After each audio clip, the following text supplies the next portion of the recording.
அப்பா, இப்ப நம்ம எங்க போறோம்? இப்ப நாம புது ட்ரெஸ் வாங்க போறோம். ஹாய், இப்பவே எதுக்கு நம்ம புது ட்ரெஸ் எடுக்கணும்? ஈதுல் ஃபித்ர் வருதுல்ல, பெருநாளுக்கு புதிய ட்ரெஸ் எல்லாம் உங்களுக்கு எடுக்கணும் இல்லையா? பெருநாளுக்கு இனியும் 1 மாசம் இருக்கு இல்லையா? நோன்பு கடைசியில வாங்கினா போதும் இல்ல? ரமலானின் கடைசி நாட்கள் ஷாப்பிங்காக தான் எல்லாரும் நினைச்சிருக்காங்க.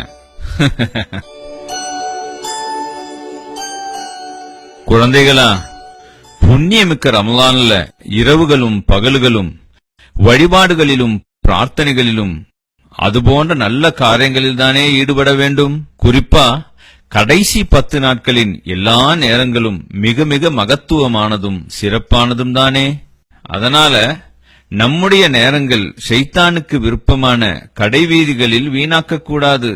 அல்லாஹுக்கு மிகவும் விருப்பமான பள்ளிவாசல்களில் தான் இருக்க வேண்டும். ஆனா எல்லாரும் ரமலானுடைய கடைசி 10 நாட்கள் ஷாப்பிங்குரிய நாட்கள்னு நினைச்சிட்டு இருக்காங்க. அப்போ எல்லா துணிக்கடையிலும் என்ன ஒரு கூட்டம் இல்லையா? அதனாலதான் நோன்பு வர்றதுக்கு முன்னாடியே நாம ஷாப்பிங் போன்ற அந்த மாதிரியான வேலைகளை எல்லாம் நேரத்திலேயே செய்யறோம்.